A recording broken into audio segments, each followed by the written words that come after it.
See, we follow along the path, and you have to help Jill find her mommy. Where's her mommy? She's over there. Yes, and what's she doing? She's reading a book.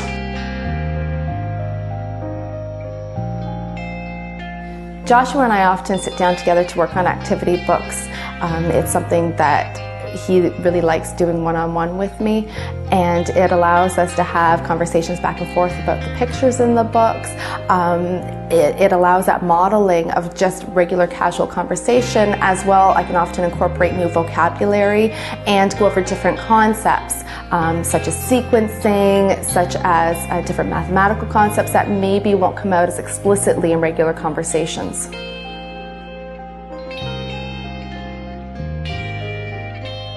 The purpose of auditory verbal therapy is to train the child to use whatever residual hearing they may have, whether it be through hearing aids, cochlear implants, just to get the brain to recognize how to make sense of all these different sounds.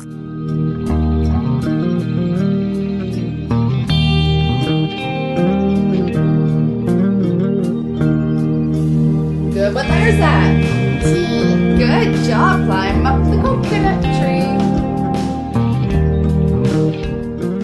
The way that we felt when he was diagnosed, we were saddened that he didn't have normal hearing, but I don't really think that you can say that we were devastated. We were more very scared of the unknown, and we just really wanted a glimpse into the future, what his life might be like.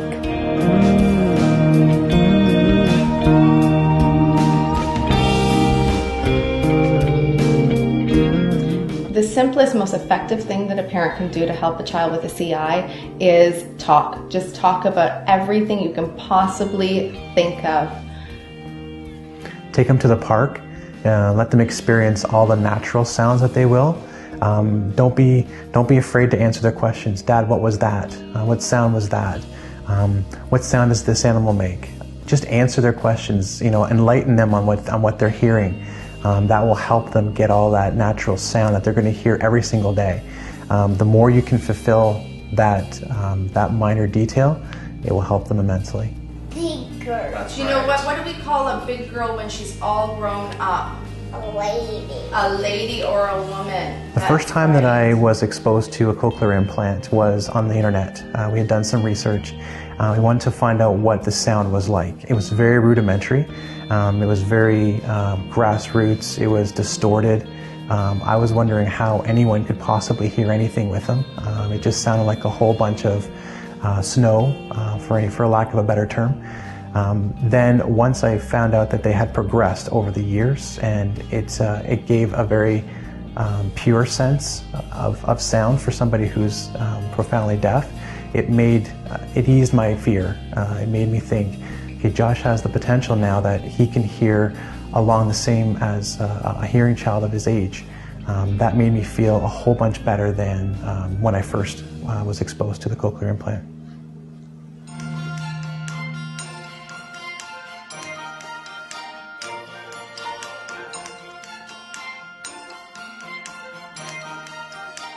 Josh is a very active outdoor child. He likes golf, he likes baseball, he loves football. I like the same, and I like doing the same things with him. Joshua started off his school year this year in junior kindergarten in a mainstream regular school setting with hearing peers, and he's very successful and he just loves it. He's learning so much every day. His teacher has been phenomenal, making loads of friends in the class, and it's all we could have ever hoped for. Yes, can you please put a number 1 down here? Yeah. Perfect. Roll it, and press. Play-Doh's a really fun activity to do with Joshua because it easily allows the whole family to get involved, and I like to discuss different verbs and focus on those in a natural kind of setting where we can talk about twisting something, pinching, pulling, squishing, and it really gives him that tangible object to hang on to understand what I'm really referring to when I'm speaking of these verbs. Wow! I want to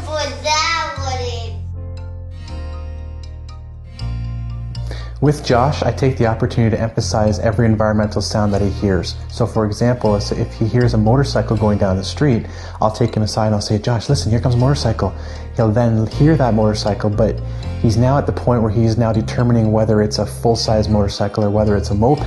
And he'll say, well, that's not a real motorcycle, that's a dirt bike. So he now is hearing the sound, he's understanding that it is a motorized vehicle, but he's able to interpret now the size of it and whether it's a full-size motorcycle or if it's one of the littler ones that should be on the sidewalk.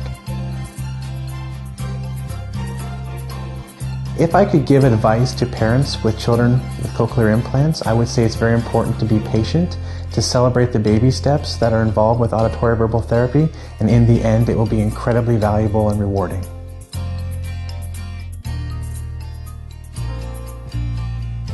Traditional auditory verbal therapy does not incorporate any sort of visual at all. So Joshua actually does not need to look at me at all to carry on a conversation. We can actually have a full conversation while I'm driving in the car and he's in the back seat.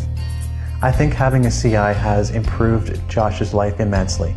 I think he has been exposed to so much criteria, so much stimulus that it has enriched his life to the fullest. I think he would have missed out on a lot of detail, a lot of really important sounds, a lot of really important experiences if he didn't have the CIs.